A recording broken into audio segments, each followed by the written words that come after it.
Hi, I'm Rowena. I spent my savings on a $900 junk house, and for that, my family kicked me out like I was nothing. But the real heartbreak wasn't losing them. It was realizing they were never really mine to lose. The lies, the silence, the quiet erasure, it all brought me here. And now, they're the ones knocking, asking for a key to the home they once laughed at. Before we dive in, tell me, where are you listening from right now? Morning rush, late night drive? Drop a comment below. You're about to hear everything they hoped would stay buried. The tires crunched against the wet gravel as I turned into the long, sloped driveway. The house at the end looked exactly like it had in the photos. Worse, maybe. Peeling siding, boarded-up windows, and a roof that sagged like it had given up years ago. But it was mine. All $900 of it. I shifted into park and sat there a moment, watching the rain streak down my windshield. I didn't feel triumphant. I felt exiled. Still, I got out, yanked open the trunk, and pulled out the fold-up chair I kept back there for writing breaks and impromptu thinking sessions. Today, it felt heavier than usual. I placed it carefully in the gravel, unfolded it, and sat down. The mud tried to tug at my boots, like the earth itself was telling me to turn back. But I wasn't going anywhere. Not this time. This wasn't how it was supposed to go. A week ago, I was sitting at my parents' dinner table, still naive enough to believe we could be a family when I played by their rules. The roast had been dry, the wine too sweet, and the expectations suffocating. Mom had gone on about Callista's upcoming retreat in Sedona like it was some kind of pilgrimage. 15,000, she said, like it was pocket change. It'll reset her energy. She needs this after everything she's done for this family. Callista, who always had a way of pretending her struggles were somehow more noble than mine, smiled graciously and sipped her Pinot like a saint. Then Dad turned to me. Rowena, you said you were transferring the funds last week. What's the delay? I looked up from my plate and said it, calm and simple. I didn't transfer the money. I bought something. The clink of cutlery stopped. Callista froze mid-sip. Mom blinked once, slow, calculating. What do you mean you bought something? I bought a house, I said. It's a fixer-upper, but it's mine. Silence. Then Dad's voice, cool with just a trace of thunder underneath. You spent your savings on yourself. Callista let out a little laugh. You bought a dump instead of helping me reset? That's actually so on brand for you. I never agreed to fund your trip, I said, trying to stay composed. I just didn't say no out loud. Mom set her wine glass down with a click.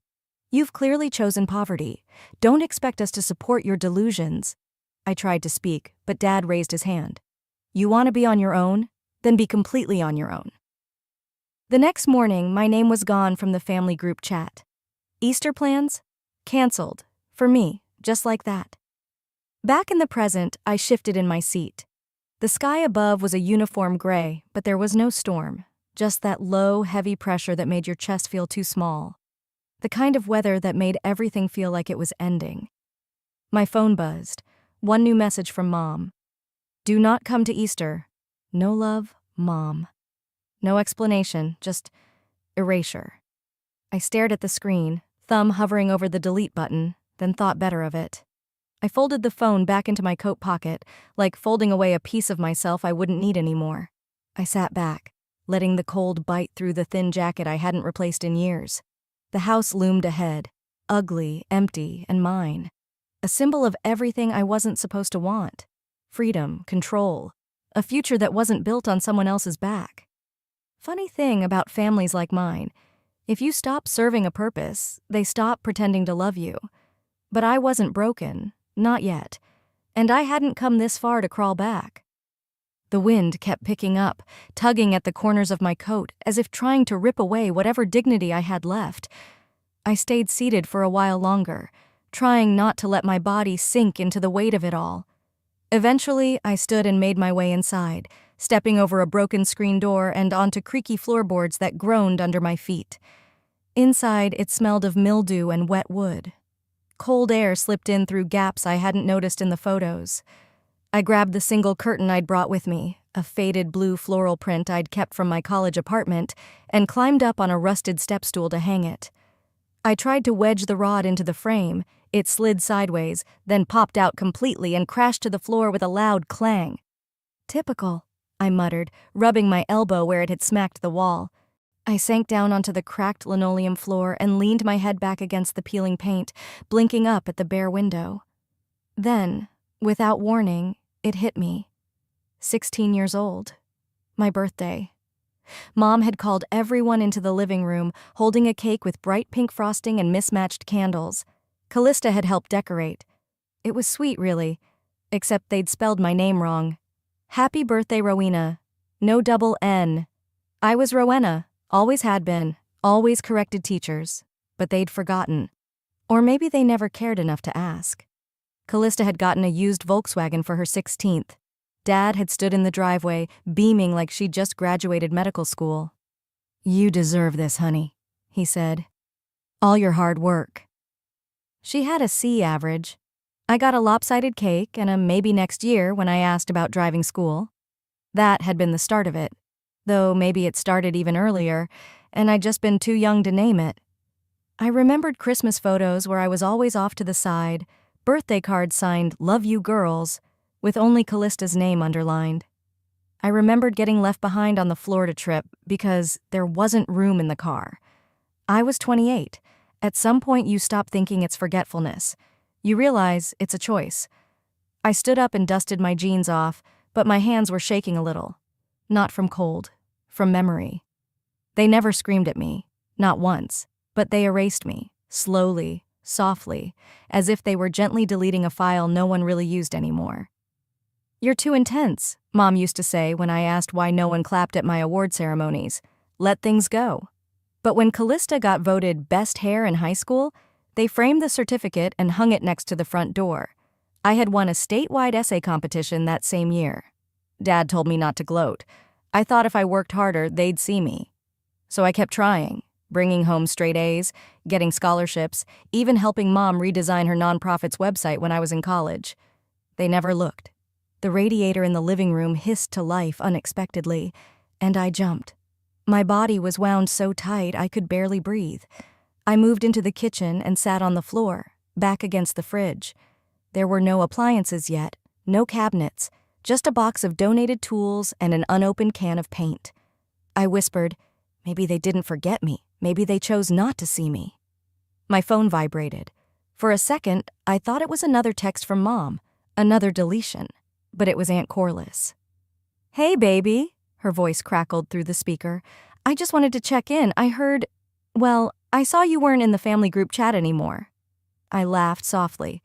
"Isn't that something? Digitally exiled?" She hesitated. "I want to tell you something, and I hope you listen. You were never the problem. You just weren't Callista. That was your only crime." I swallowed, leaning my head against the cold fridge door. "It still hurts." I know it does," she said gently. "But here's the thing. When they need something, they'll come back around. They always do. Just don't forget what this felt like. Don't you dare forget." Her voice cracked a little on the last sentence. It wasn't anger. It was exhaustion. I didn't know it then, but Aunt Corliss was right. They would come back, and they'd need more than forgiveness. The wind had calmed, and dusk was beginning to settle like dust on the broken glass of my kitchen window. I was crouched on a splintered stool, trying to fix the latch that had long since rusted shut. My fingers were numb, both from the cold and from a gnawing weariness I couldn't shake. That's when my phone buzzed in my pocket. One notification. Voicemail. I didn't move at first. I just stared at the screen. "Mom." No message preview. Just the weight of her name. I set the screwdriver down on the sill, wiped my hands on my jeans, and stood still for a long moment. Should I listen? There was no part of me that believed it would be an apology, not a real one, but I tapped play anyway. "Rowena, sweetheart." Her voice was syrupy, like the kind she used at bake sales and PTA meetings. Soft, melodic, carefully measured to sound maternal. Never mind the venom she used when no one else was watching. "I've been thinking about you a lot lately. Things got heated, sure, but you have to understand something. Callista's been under so much stress. Planning this retreat hasn't been easy. You know how sensitive she is. Sensitive. That word again. As if Callista were made of spun glass while I was just drywall, meant to be punched, patched, painted over. I just wish you'd considered how hard this year's been on her. And I know you mean well, but sometimes your timing, well, it's just a little off. My jaw clenched. I could already feel the rest of it coming like a freight train. She really looked up to you, you know. I think that's why she reacted so strongly. And your father, he didn't mean what he said. He was hurt. You've always been the strong one, the bigger person. There it was. Can't you be the bigger person? They never asked Callista to be the bigger person. She could scream, lie, disappear for weeks, and still come home to birthday cakes and open arms. Me? I was expected to swallow it all, smile through it, translate every wound into grace. The voicemail ended with, "We're all just trying our best, honey. Maybe it's time to let this go." Let this go? I closed my eyes and stood perfectly still, letting the silence ring louder than her voice ever had. Then I replayed one sentence over and over in my mind. "You've always been the bigger person." As if that was supposed to be a compliment, a badge of honor. It was a muzzle. A tool they used to keep me in check. Be the bigger person. So they never had to be accountable. I walked over to the small plastic bin where I'd thrown a few things when I moved in. At the bottom was a faded photo frame. I hadn't looked at it since packing. It was from my college graduation. Everyone else was smiling. Callista, dead center, was holding her camera in front of my face, blocking me almost entirely. I'd asked them to retake the picture. They didn't. "I'll edit you in," Callista had said with a laugh. They framed that photo. I stared at it now, at the tiny sliver of my shoulder barely peeking out from the edge of the frame. Then I turned it face down on the counter. I didn't walk away from them to punish anyone. I didn't stop answering their calls out of spite. I left because the silence was killing me, the pretending, the way I had to shapeshift just to stay included. I wanted peace, a place I didn't have to defend my right to exist. I wanted a home that didn't punish me for choosing it, even if it only cost $900 and had holes in the walls. It was mine. I grabbed a pen and scrawled one sentence on a sticky note, then slapped it onto the photo frame's back. "This is not who I am." The phone buzzed again. A second voicemail from Mom. I didn't listen this time. I knew the pattern. Extend a sugar-coated branch, then twist it around your neck when you take it. Instead, I opened the window as far as the broken latch would allow and let the cool evening air cut through the room. Peace wasn't what they were after. A week later, they showed up at my door, with tears and a pitch. The sun was barely warming the porch planks when the knocking started. At first, I thought it was the wind batting a loose shutter again. But then it came again. 3 sharp raps, deliberate. I glanced out through the tattered curtain. My heart didn't drop. It sank. There she was. Callista. One stiletto heel tapped the concrete with performative irritation. Her coat was cream-colored cashmere, belted at the waist, and her oversized sunglasses reflected the entire street like a mirror daring anyone to look back. Even standing still, she looked like she was mid-photo shoot. She didn't wait for me to open the door. Instead, she turned to the side, let her voice carry toward the neighbor walking her dog. "Mom says she's really let herself go. But you know, some people just need their little rebellions." I stood frozen in the hallway. That coat alone cost more than my roof repairs. That was her entrance. Luxury against my peeling paint, snide remarks where there used to be silence.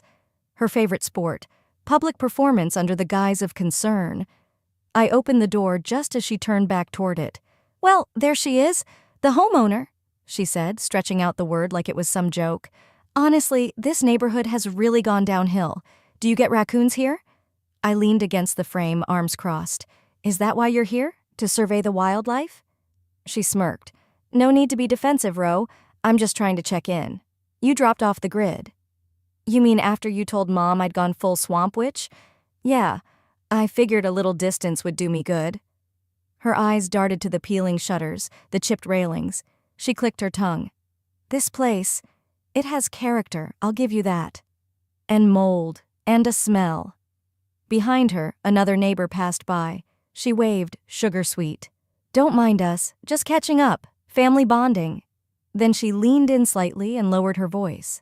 Listen, the HOA's been sniffing around. Someone mentioned this place might not be up to code. I raised an eyebrow. You reported me to the HOA? She didn't answer directly. I'm just saying. This area has standards. People talk. I didn't flinch. I wouldn't give her that satisfaction. She switched gears fast, like she always did. One moment, weaponized condescension, the next, sugar-drenched desperation. I'm in a bit of a bind, she said, sighing dramatically. A pipe burst at the spa wing. Total mess. I had to cancel 3 sound bath sessions. I waited. Callista touched the edge of the porch with one polished fingertip, like it might bite her. So, I thought maybe, just for a night or two, while they fix things, I can sleep anywhere. Even here. Even here. Like it was a campground. She was stalling. Probably had nowhere else to go without explaining why the retreat wasn't going as planned. Whatever had cracked in her picture-perfect world, she wasn't ready for anyone else to see it, especially not her followers. Callista, you told Mom I was unstable. I never said that. You said I was mentally spiraling in a hoarder shack. She had the decency to look away, but only for a second. I was just worried, she said. And look, you proved us wrong. You're surviving. I mean, you're still doing that blog thing, right? What do you call it? Grant whispering? I didn't bother correcting her. I just stepped aside. One night, I said, don't touch anything. Her face lit up like she'd just been invited to a castle. You're the best. Seriously, you always were. It's why people walk all over you. She swept in past me like she owned the place. That was her way. Act like it was always hers to begin with. I stood by the door for a long time after she passed, staring at the path she'd taken, heels clicking on rotting floorboards. She needed help, but not the kind she thought. I woke up to the smell of instant coffee and something far worse. Laughter. Not the warm kind, the kind that felt like a slap across the face. Still groggy, I pulled a sweater over my tank top and padded toward the kitchen. The floor creaked under my feet like it wanted to warn me, and maybe it should have. As I rounded the corner, I stopped cold.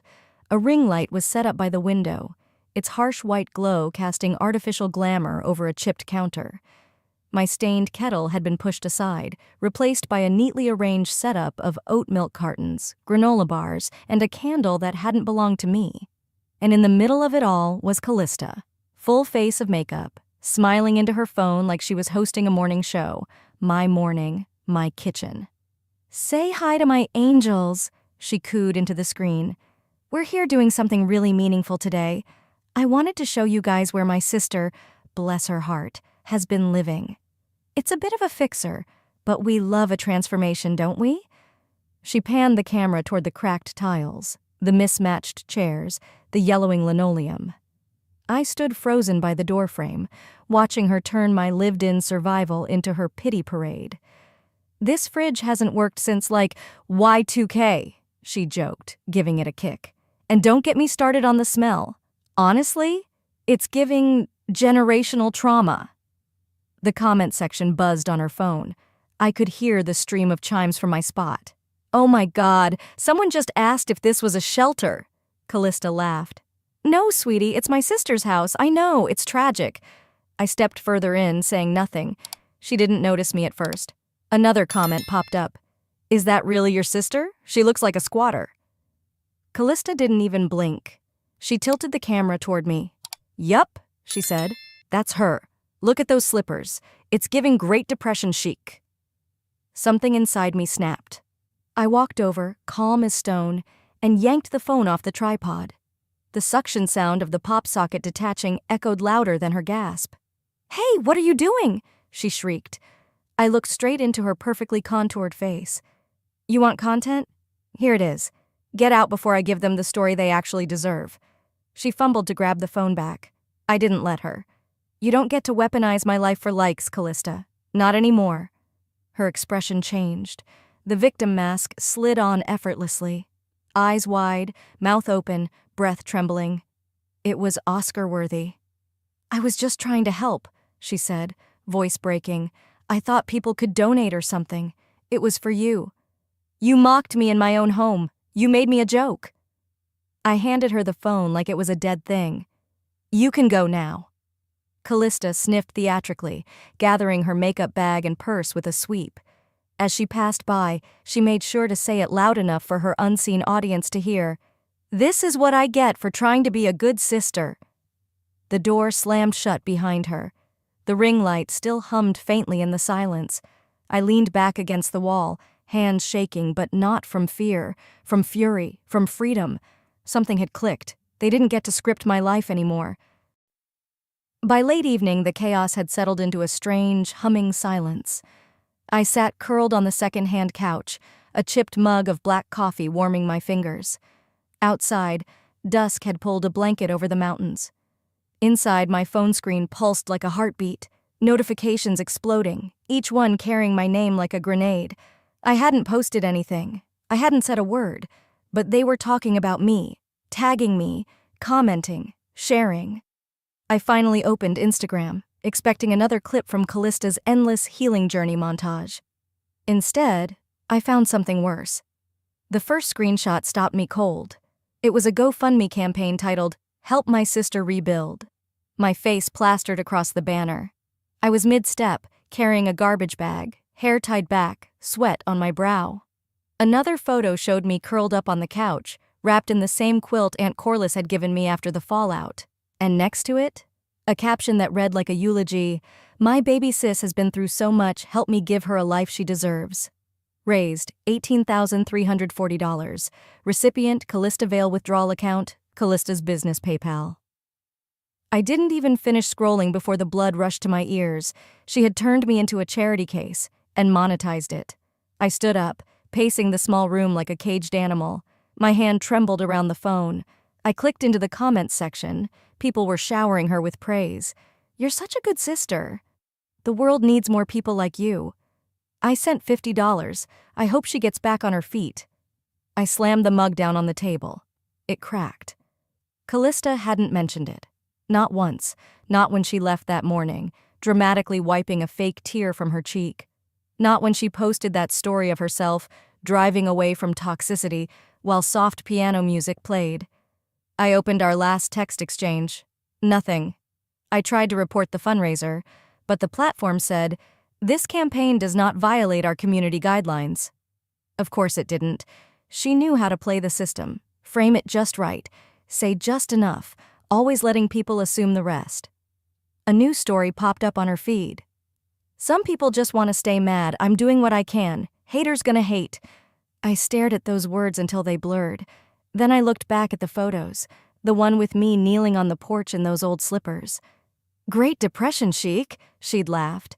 The door creaked slightly with the breeze. The room was quiet. Too quiet. I felt like a ghost haunting my own house. Then a notification slid across the top of the screen. Message request from @LegalElsie_CO.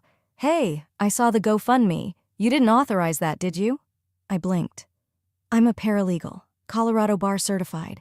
This looks like civil exploitation, possibly even wire fraud depending on how the funds were framed. Want to talk receipts?" I sat down slowly, staring at the message. My heart didn't race. It didn't skip. It just steadied. Someone out there saw it too, not just the humiliation, the strategy behind it. I typed one word. "Yes." She replied instantly. "Cool, start with screen recordings. Capture timestamps. Don't confront her publicly yet. Trust me." For the first time in weeks, I felt the tiniest flicker of power. It wasn't much, but it was mine.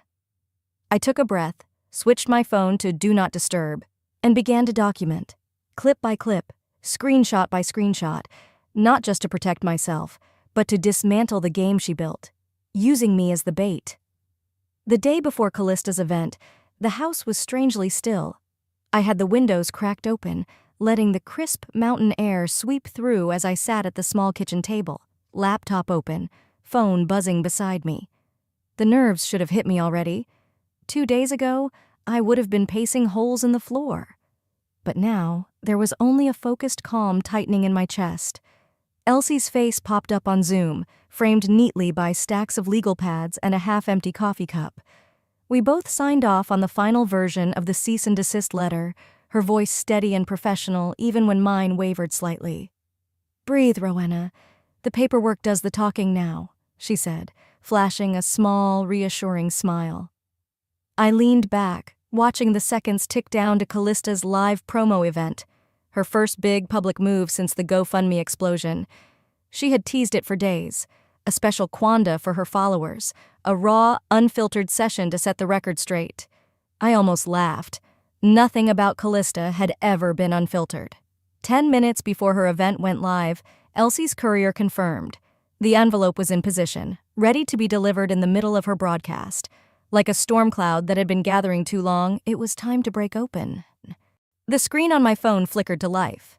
There she was, basking under soft golden lighting, dressed in muted earth tones like she was filming a life coaching retreat rather than trying to salvage a crumbling reputation. She smiled wide at her audience. "Hi, beautiful souls. Thank you for showing up today. I know there's been noise, but we're about positivity here." My stomach twisted as I listened to her spin the story. How she was just helping a family member rebuild. How sometimes negativity comes from pain we can't understand. I almost admired the audacity. Almost. Then it happened. Midway through a question about family values, someone stepped onto the stage from the side, a nervous-looking assistant clutching a thick manila envelope. Callista's practiced smile froze. She took the envelope, blinking rapidly. Live chat exploded. "What's that?" "She looks panicked." "OMG, why'd she stop talking?" Her fingers trembled slightly as she skimmed the letter inside. Her eyes darted to the camera, then away. The cheerful background music looped awkwardly as she muttered something off mic to the assistant. Then, abruptly, the live stream cut out. No sign-off, no closing affirmations, just static. I sat back, letting the moment wash over me. It wasn't the loud, messy revenge part of me once craved. No screaming matches, no viral videos of door-slamming fights. It was sharper, cleaner, poetic. Within minutes, Reddit threads bloomed. "Cease and desist. Someone got legally bodied live. Screenshots or it didn't happen." People were posting clips of her frozen face, analyzing every twitch, every stammer. Others started digging deeper, linking the GoFundMe to the same PayPal account tied to her wellness business, one she claimed was for community good. While the internet swirled, another notification slid across my screen. Message from HOA_president_Skyline Estates. I opened it, pulse quickening. "Hi, Rowena. We were unaware Callista Vale was using the Skyline Estates community name to solicit funds. This misrepresentation violates our Code of Ethics and Emergency Aid policies. We're initiating a formal review and would like your cooperation. Attached are copies of her applications, citing you as a displaced homeowner needing crisis housing. Please confirm or dispute." Attached were PDFs, forms where Callista had fabricated half-truths about my living situation, using my address, my struggles, to strengthen her branding pitch for grants and partnerships. I scrolled through them slowly, absorbing every line. It wasn't just family betrayal anymore. It was fraud. For the first time, my chest didn't tighten with helpless rage. Instead, a deep, anchoring calm settled in.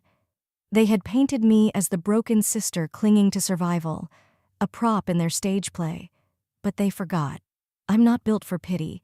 I'm built for endurance. I closed the laptop carefully, savoring the quiet finality of it. I wasn't the one who had to explain herself now. She was, and she wouldn't be able to filter her way out of this one. The drive to Los Angeles felt longer than it should have. I wasn't nervous, not exactly. It was something colder, steadier, like the kind of quiet you feel right before a storm splits the sky.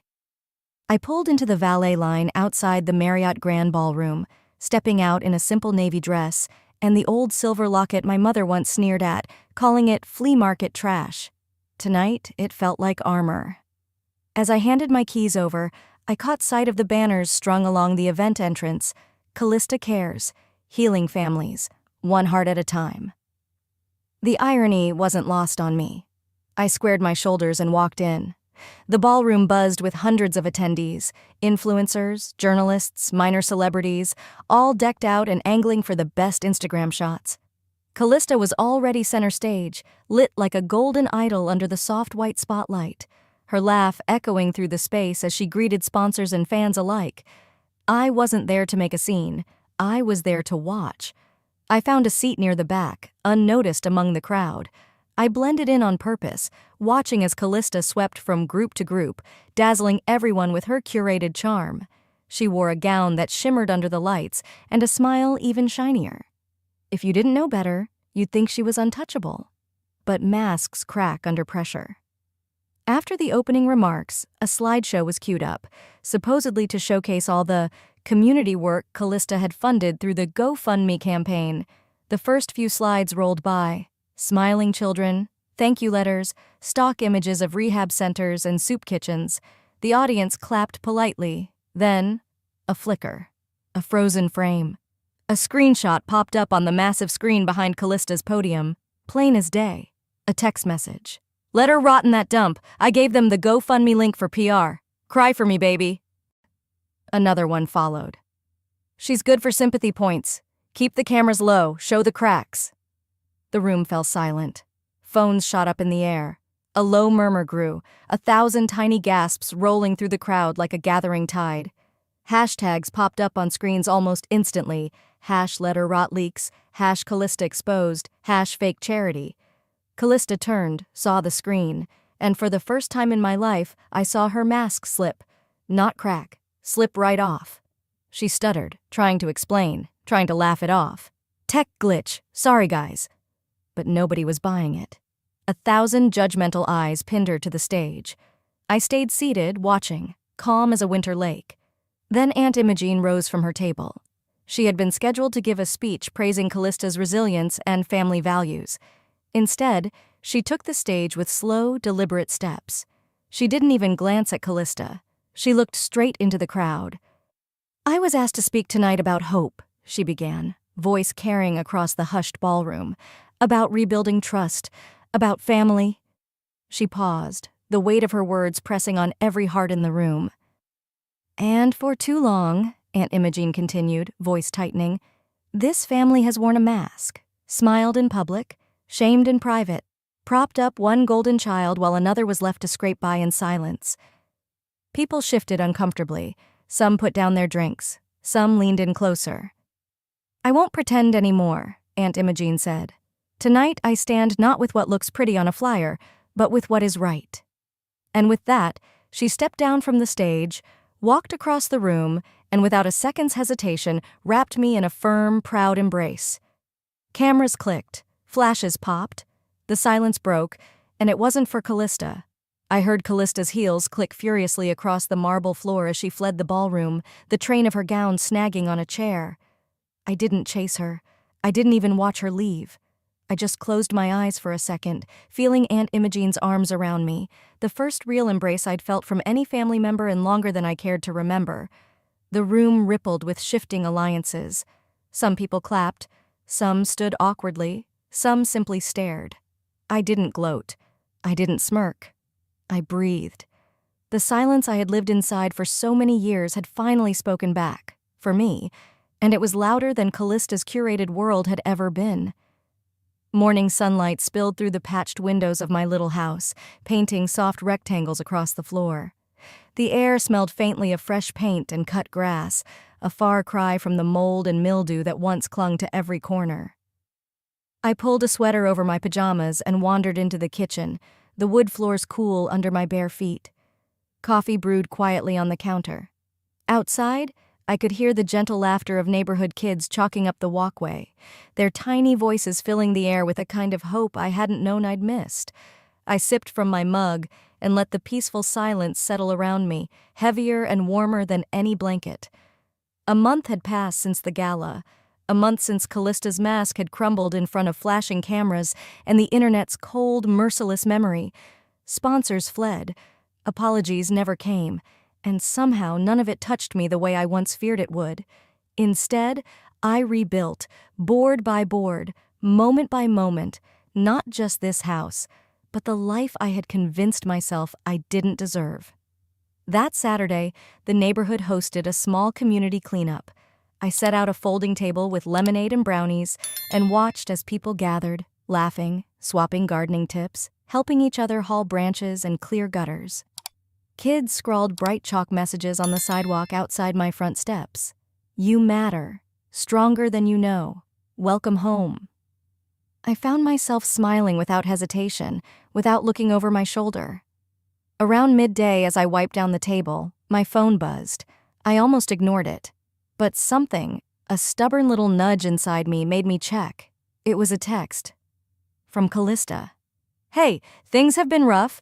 Any chance we could crash with you for a while, just until we figure things out?"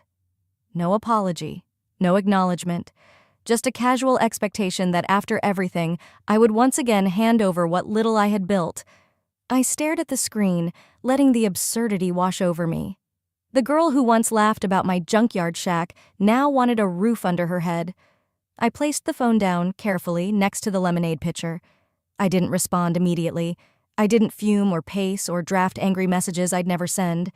Instead, I walked back inside, my steps light. In the entryway, right above the coat rack, hung a simple wooden frame. Inside it, a faded photo, me at 8 years old, standing stiffly in a paper crown and glittery costume from a long-forgotten school play. And there, blurry but unmistakable in the background, was Aunt Imogene, clapping like her life depended on it. Beneath the glass, in small, neat handwriting, were the words, "You always had the light, AI." I touched the frame lightly, feeling the lump rise in my throat, and let it settle. No tears, just gratitude, just peace. Picking my phone back up, I typed the only response that felt right. "There's no space for lies here anymore. I wish you peace." And I sent it without another thought. Outside, the kids laughed and shouted as someone drew a crooked sun with a bright yellow chalk line. I watched them from the porch, breathing in the cool afternoon air. The junk house I bought for $900 wasn't my burden anymore. It was my foundation. I had spent so long trying to find a seat at a table that was never meant for me, trying to earn scraps of love that were weighed and measured and handed out like prizes to whoever bowed the lowest. Not anymore. They wanted a key. But I had already built a door. And behind it, finally, was a life that belonged to me. Sometimes the hardest walls we break through are the ones built by the people who were supposed to love us most. But when you stop knocking on closed doors and build your own, you don't just find freedom, you find yourself. What about you? Have you ever had to choose peace over family? Share your story below. I read every comment. If you love true family drama stories like this, don't forget to subscribe for more.